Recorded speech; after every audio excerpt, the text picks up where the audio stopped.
بس اتنا سا کہوں گا کہ جس کسی انسان کو اس کی روح کے ذریعے بلانا ہو تو اس کے لیے صرف یہ عمل آپ پڑھ لیں۔ وہ جس کسی حال میں بھی، جہاں کہیں بھی، اور دنیا کے جس کسی کونے میں بھی چھپا ہوا بیٹھا بھی ہوگا، موکل اسے گھسیٹتے ہوئے آپ کے پاس لا پٹکیں گے۔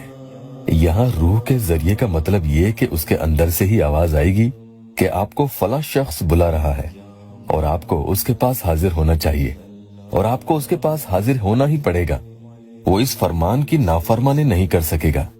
انشاءاللہ پھر ایسے میں وہ جتنی بھی تاخیر کرے گا تو اسے اس میں بے چینی ہونے لگے گی، دل گھبرائے گا، کسی حال وہ خود کے قابو میں نہ رہ سکے گا، اس کا کلیجہ اچاٹ کھائے گا، دل کچھ کہے گا اور دماغ کچھ کہے گا، اندر سے کچھ بھی نارمل نہیں ہوگا، بس کہیں سکون نہیں اور نہ ہی من کا لگنا۔ ایسی عجیب طبیعت اس میں ہونے لگتی ہے۔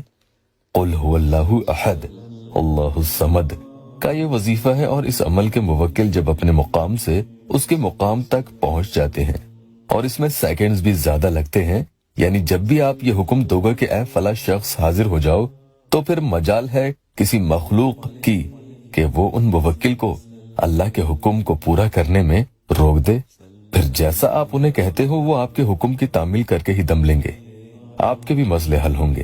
اس عمل کی بات میں کروں تو اس میں آپ کو یہ دھیان رکھنا ہوگا کہ آپ جب تیار رہیں کہ وہ آپ کے سامنے حاضر ہو جائے اور آپ انہیں فیس کر سکیں، اس میں آپ کو کوئی پریشانی نہ ہو تو ہی آپ اس عمل کو پڑھ لیں۔ اور ہاں، کہیں ایسا نہ ہو کہ عمل کرنے کے بعد آپ فون کو ادھر ادھر کہیں رکھ دیں اور ان کا فون بجتا رہے اور آپ اٹھائیں نہ، کیونکہ ہو سکتا ہے کہ اگر وہ ایک بار فون کرنے کی کوشش بھی کرے گا تو بار بار نہ بھی کرے، اور کئی بار سامنے والا آپ کے شہر کا نہیں ہوتا تو ضروری نہیں ہے کہ وہ آپ کے سامنے حاضر ہو، وہ آپ کو فون یا میسج بھی کر سکتا ہے، تو آپ کو کال ریسیو کر لینا چاہیے۔ کہیں کال مس ہوا تو بات نہیں بن پائے گی، لیکن کال اٹھا کر بھی آپ ان کے کسی بات کے لیے پیچھے نہیں پڑیں گے کہ کہیں آپ فون اٹھاتے ہی کہہ دیں کہ بتاؤ مجھ سے کب شادی کرو گے۔ نہیں، ایسا نہیں کہنا ہے، بلکہ انتظار کریں وہ خود کیا کہتا ہے، اور اندر سے خود پر قابو رکھیں۔ خوشی کے مارے جذباتوں میں بہہ کر اپنی کمزوری نہیں دکھانی ہے کہ جلد بازی میں محبت کا اظہار آپ ہی اس کے سامنے کر دیں۔ دھیان رکھنا، باوضو ہو کر آپ کو یہ وظیفہ کر لینا ہوگا۔ وقت کی اس میں کوئی قید نہیں ہے، دن میں، رات میں، کبھی بھی کسی بھی وقت کر لیں۔ ناپاکی کے دنوں میں قطعی آپ اسے نہیں پڑھیں گے۔ سکون سے کہیں بیٹھ جائیں، موبائل میں تصویر اس میں آپ کو چاہیے ہوگی، اسے دیکھتے ہوئے آپ یہ عمل پڑھ لیں گے۔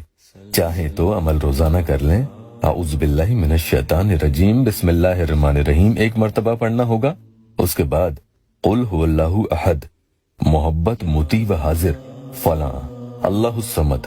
اس میں آپ کو فلاں کی جگہ اس انسان کا نام لے لینا ہے، لیکن اس کی تصویر کو بھی بیچ بیچ میں دیکھتے ہوئے جانا ہے۔ مطیع یعنی آپ کا فرما بردار بن بیٹھے گا اور اپنی روح اور جسم کے ساتھ آپ کے سامنے کھڑا ہوگا۔ اس طرح سے آپ کو 41 ٹائمز یعنی 41 مرتبہ یہ پڑھ لینا ہوگا، اور اس کے بعد اللہ سے خوب دعا بھی کرنی ہے۔ انشاءاللہ مطلوب کی فوراً حاضری ہوگی۔